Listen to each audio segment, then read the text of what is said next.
Greetings and welcome back to part 17 of Exo Plays Spyro 2 on the PlayStation. Well done, Spyro. Step right on into Dragon Shores Park. By the way, all the NPCs in this level are Norks. By the way, if you win 10 tokens, you can visit our theater. Now, supposedly this level takes place in the Dragon Realms from Spyro 1. As you can see, there's a statue of an artisan up there. I think that's a magic crafter. So there's some references, like Norks live here. So this is Dragon Shores. It is the equivalent of Nasty's loot in this game. Step right up, Spyro, and take a look at what we've got for you today. Inside this here booth, you'll find some of the most vicious creatures you've ever seen. Here's a baseball to spit, sport. Take aim, shoot at the target, and watch as the terrifying creatures fall into the water below. But don't worry, you won't hurt them. Let's go talk to this guy first, actually. Hey there, young fella. I'd sure like to let you into the Dragon Shores Theater, but you just haven't won enough tokens. Try visiting the other attractions first. So basically our goal at this stage is there are 10 tokens, and by the way, there's this door over here, where if you have collected all the gems and all the orbs, you unlock this gate, which unlocks permanent super flame. That is the 100% reward, and it will make it makes pretty much many of the skill points in this game a lot easier. Hey, that was pretty funny, wasn't it? Take this token for being such a good shot. And as you might imagine, it is a lot easier to defeat Ripto and Gulp and Crush if you have that, because the Super Flame can obviously damage Ripto, because that's one of the power-ups. This is pretty easy, isn't it? Have another one of these tokens. And with Crush, he's vulnerable directly to your Flame Breath, so obviously that's gonna work on him. And with Gulp, it hurts him too. Wow, you really are a great shot. Take this. It's my last token. So as you can imagine, the Super Flame is gonna make Crush, Gulp, and Ripto cakewalks in terms of getting that skill points. And you might remember that there were some other Hiya, Spyro. I hear you're a pretty good shot. How'd you like to try my shooting gallery? Okay, I'll set the timer for you.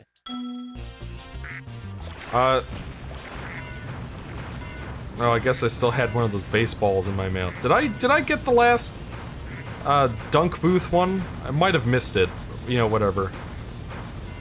I think you're supposed to shoot stuff at, but if you get the thing first. Nice shooting. Here's a token. I think you might need a certain amount of Ready for the next round? I think you might need a certain amount of I do like how like a bunch of the Avalar characters you met kind of show up again in this last level, just to kind of wrap things up. I think you might need a certain number of orbs or gems to enter this level. I can't remember because I've never not had enough, evidently. Nice shooting. Here's a token. I'll take that. Ready for the next round? And I also kind of find it funny how all the Norks have like GN names, you know, like Nick with the G and Nelson with the G. That's cute. So yeah, we have to beat all these mini games, and every time you beat a round, you get a token, and once you get all the tokens, you basically unlock a cutscene viewer for the game, which is kind of a neat little reward. After we're done with this, we'll talk more about skill points and whatnot. As far as final levels in Spyro goes, I think... Right! Here is my last token. As far as big final levels in Spyro goes, I find that this is probably the weakest one, honestly. Free, free, free! You pay no money down and make no monthly payments. In return, I'll give you one token. One is all I can give, but you can ride as many times as you'd like. Hop aboard, my friend. So this one, you don't even have to do anything. I guess Brother Clive is in love with that Earth Shaper, but, you know, it's like a tunnel of love thing. There's no... I guess Handel and Greta are not brother and sister, but lovers? I don't know what they're doing. That the chef is in love with the baby turtle, which is weird. Brother Clive is in love with that Yeti. Like, you don't do anything? There's no challenge. As promised, here's your 1 token. When you have 10, try visiting the Dragon Shores Theater. By the way, that's clearly Tom Kenny voicing the Norks. I do like that the Norks have turned over a new leaf and are doing, you know, their thing and whatnot. I think there's one more we can get with this. Whatever. I think I accidentally skipped the 3rd round because I thought I'd done it. Good shot, but I'm clean. Oh no, I did do all of them. Okay, so all we have left... Where'd the sound... Okay, so the sound is back. Welcome to the Dragon Shores Coaster. Here at the shores, we don't just ride, though. If you can pop all the balloons on the track, a token is waiting for you. Watch out for the other coasters out there. It's a crowded track today. Okay, so this mini game is probably...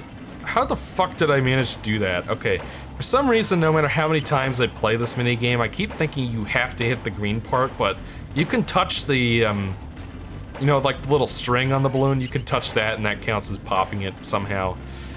So I made more work for myself, but, you know, regardless. This mini game has 3 rounds. In the first round, you just have to avoid getting hit by the electrals coming the opposite way, which feels very dangerous. I feel like this place should be shut down. Good job, Dragon. Here's a token for you. All right, I'll flip this switch and now you can ride more tracks. See if you can pop the balloons on these tracks, too. You probably could have cut this down to 2 rounds, honestly. I would have preferred that, because it does... By the time you get to the 3rd round, it just feels like you're treading kind of the same territory. But... Yeah, I mean, it's a simple enough minigame. There's a challenge. It kind of reminds me of the Breeze Builder minigame, where you had to collect the cogs on the track, except a little bit more involved. Anyways, I feel like Dragon Shores is the weakest final stage in Spyro, the Spyro trilogy. Like, Nasty's Loot was a fun platforming level that had a lot of, you know, mechanical challenges in it. It was also kind of noteworthy for the fact that you just have super flight for the whole stage as well, and that you can, you know, depending on how high up you get, you can access new parts of the level. That was fun. Dragon Shores just feels like two mildly challenging mini games, and then stuff that's like the shooting gallery and the coaster are kind of challenging, and then you have a bunch of stuff that's not challenging at all. And then it's just over in like 5 minutes. This stage feels really short. Hey, not bad. Here's another token. There's one more run, and you're on a roll. There's a cannon installed on your car for this run, and you'll have to shoot balloons too. Are you gonna give it a try? Watch out for the other coasters out there. It's a crowded track today. Alright, so this round is basically the same thing as the last one, except now we can shoot a cannonball. It kind of reminds me of Cardos from Ukulele just a little bit, because Cardos had like the cannon as well. But yeah. So it feels weaker than Nasty's Loot for one thing, and I feel like the final stage in Spyro 3 is better as well, just because it brings back all these things that you've been doing the whole game, and it kind of gives you one last go on everything, and it felt like the perfect way to wrap up the trilogy for the 3rd game. This one, not so much. I will give it credit for this much. It is built up throughout the game. Like, from the very beginning of the game, Spyro's like, yeah, I want to go to Dragon Shores! And then at the end of the game, you get to go to Dragon Shores as a reward for beating the final boss, so that's kind of good. I appreciate that much, but okay, I don't know why that guy gets to go the opposite direction. That feels like a safety hazard, but you know, whatever, it's a video game. Yeah, this mini game, especially this 3rd round, we didn't need 3 rounds of this. We could have had 2 rounds. You could have just had the 2nd round and the 3rd round, and it would have been, you know, the same thing. What I also find really annoying is that if you miss a balloon, you have to go all the way around just to get the one thing you missed, which is annoying. It kind of reminds me of the Bowser Jr. balloon minigame from Peanut Park and Super Mario Sunshine, except at least with that you could aim at the whole course, no matter where you were, and you know, there was always stuff to do. It feels like if you miss something in this minigame, you end up having to wait around a lot, which is not fun in my opinion, but you know, whatever. It's still probably the most challenging minigame in this stage. I don't know, it's a fine 100%. It's a fine way to send off this game, but I don't know, it is not my favorite end level in Spyro by any means. I don't know, at least this game has an end level. The GBA games don't. I keep jumping over that fucking green one. So that's my own damn fault, but still, it's like, I have to keep going around in order to grab stuff I missed, which is, makes this, I guess the trolley minigame in Breeze Harbor was the same thing, kind of, but the track loops felt shorter, and it's like this part off to our left over here. If you miss this thing that you have to shoot at there, you're forced to go through this whole looping section, and then there's that loop-de-loop over to our left over there. If you miss the balloons on that, you have to redo that. I don't know, this is fine. It's not the best. Like, I missed that. Like, there's no good way to shoot at it, because you have to be at a very specific part of the track to shoot at it. But at the same time, that very specific part of the track is where that zap troll is gonna come out and ram into you. So it's like, no matter what, I always miss this one. I have to come back around again. Fuck you, zap troll, with your SpongeBob voice. Oy vey. There we go, finally, Jesus Christ. Wow, you're a natural. You've conquered the coaster. Here's my last token. And with that, we have collected all 10 tokens. Now we can go to the Dragon Shores Theater. Well, Spyro, it's your lucky day. You've managed to win enough tokens to enter the famous Dragon Shores Theater. Go on in and enjoy the show.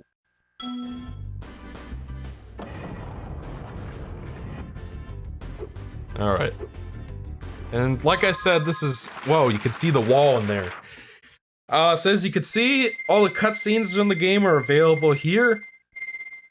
And, like, you can pick whichever one you want and just watch it that way, which is always swell. So if you want to check out the cutscenes, you can go right ahead. And, you know, obviously you could skip them with start, because you don't need to see cutscenes you've already seen again, for playthrough's sake.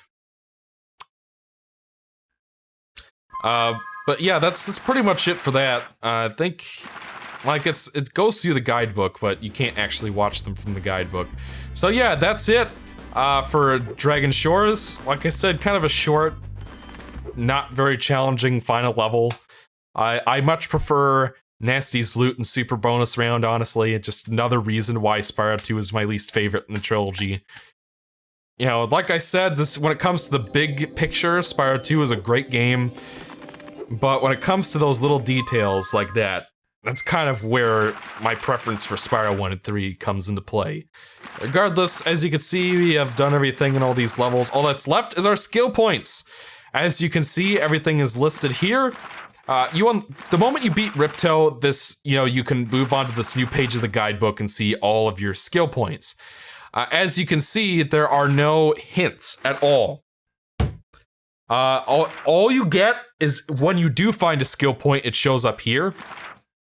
Let's see, 1, 2, 3, 4, 5, 6, 7, 8, 9, 10, 11, 12, 13.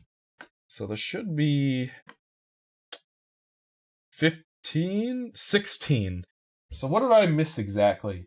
Okay, so we need to... Okay, so yeah, it's all boss related, so we'll go check that out. And I wonder if there is the warp feature in this game. Nope. I don't know. If people in the comments, if I'm missing something with the warp... Like the other Spyro 3 and Into the Dragonfly and... Hero's Tale has it too. All have warp features where you can just pick a level on the guidebook or atlas or whatever it's called and each individual game and use that to warp.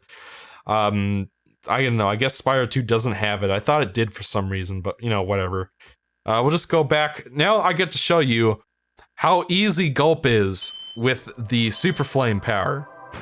Like, you will be astonished at how fast you can beat the boss with this. And as long as we're having to walk all the way back over to where the boss is, I should mention that there is a special New Game Plus in Spyro 2. Basically what it is if you beat the game, you know, and like save after getting this special power-up, and then make a new game directly afterwards, you can restart the game from scratch with the Super Flame power-up, the permanent one, available throughout the entire game. And according to Abif in the comments, it is a very fun way to speedrun the game. He argues that Spyro 2 is the better speedrunning experience compared to the first game if you go through the New Game Plus mode. I'm gonna have to take his word for it because I've never played the New Game Plus mode in Spyro 2. Personally, I've just never had the interest in it. Like, you look at how easy this is. You just mash the button and he doesn't stand a chance. Because the Super Flame power-up counts as an explosive on him, so if you want to get that skill point, that's the way to do it. Well, I mean, if you want to do it easily, that is. And, God, of course it warped me to Winter Tundra. Thanks for asking first. There's no way you could have just dropped me off outside of the boss, where there's a portal to Winter Tundra. You have to take me to Winter Tundra so that I get to backtrack that area again. While we're here, might as well go get Ripto's skill point real quick. Which is much harder even with the permanent Super Flame. Because obviously a Super Flame counts as a power-up in this game. That you can damage Ripto with. Like, one of the ones you can get is if you get 3 red orbs, you get the Super Flame. So that's how I do recommend you get the skill point on Ripto.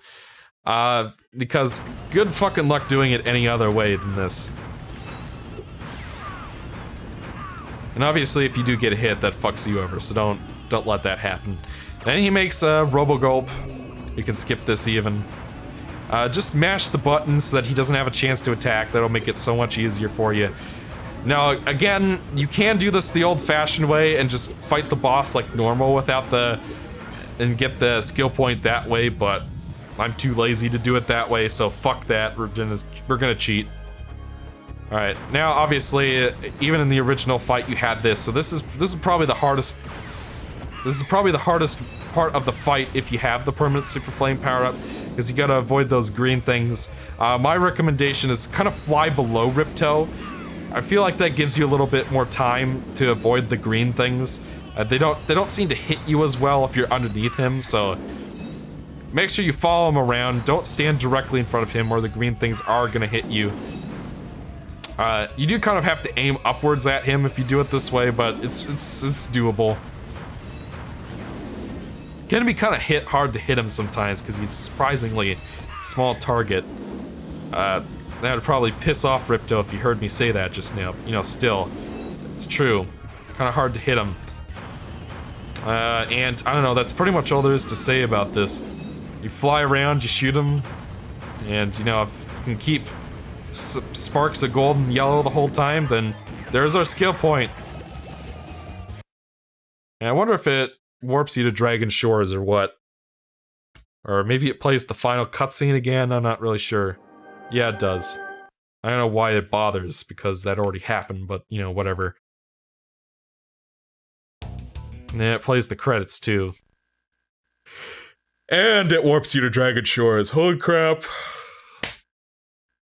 We have one more skill point left, and then we're done with skill points. And then, so basically what the skill points do, they do have a purpose in the game. There's a special feature in the game, and depending on how many skill points you found, it will unlock more of that sequence. And we'll show off what that sequence is in just a minute when I can go, when I have the last skill point, that is. Yeah, there we go. Planes. So, yeah, according to Abif, who is a cool guy you should all check out, he's kind of starting out on YouTube, but I recommend his Wario Land Marathon. It's very well done. He says that Spyro 2 is a lot of fun to speedrun on New Game Plus. I've not actually played the game on New Game Plus myself, because personally, how it always is like I already kind of said that playing Spyro 2 just makes me wish I was playing Spyro 3 instead. So basically what happens is every time I revisit Spyro 2, I end up playing Spyro 3 again, like directly afterwards. And the last thing I want to do when I've just beaten the game is play it again on New Game Plus, honestly. I'm like that for most games, but, you know, with this game especially. Or I don't even know what that means, but, you know, you get what I'm saying. And, you know, when I replay Spyro 2, I want to replay the actual experience, not New Game Plus, which is basically, you know, God mode, so... I just have never had the interest to actually check it out. When I review the game, I'll probably play New Game Plus, just for review's sake. So if you shoot Ripto, you can either do that with, the permanent super flame, or you can use one of those mouth rockets that you shoot from your mouth. I find that it's a lot easier to do that with the permanent super flame than the rocket. The rocket tends to dodge him a lot, so yeah, that should be all 16 skill points, my friends. And with that, we have unlocked the epilogue. So yeah, I mean, I've already talked about skill points. And my big criticism with those being that, you don't really know what it is you're supposed to do to unlock them until, you know, you actually find them. And like I said, the skill points, like the level location of the skill point and, you know, what you actually do to get them doesn't show up until you've actually got them. You do get that little well done at the bottom to let you know that you're done, so... yeah, so... epilogue time, my lovelies.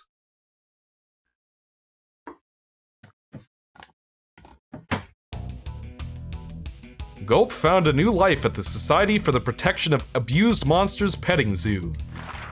Some of the Earthshapers joined the Fawn Dance Troupe in Fracture Hills, which was actually built up to in the outro cutscene. One of Spyro's friends found a new toy. So yes, folks, canonically, Ripto does survive the final boss in this game. So the fact that he comes back in later games is actually not an ass pull, because canonically, he survived within the context of Spyro 2. Hunter's scuba diving career got cut a little short. Ooh. Moneybag swindled the Bone Builders one time too many, which feels appropriate. Agent Zero found some new recruits to train. So yeah, I guess Agent Zero and Handel and Greta were working together all along, or eventually did. The Ice Builders finally made it to Colossus for the big hockey game. The chef finally got to host a hot tub party. And hey, actually I think that's a different turtle from the one that he romanced at the love tunnel. Spyro missed his chance with the Laura. Crush decided to pursue higher learning. Spyro is confronted by the black sheep of the herd. Basil the Explorer's extinct creatures of Avalar. So these are enemies that didn't make it into the final game.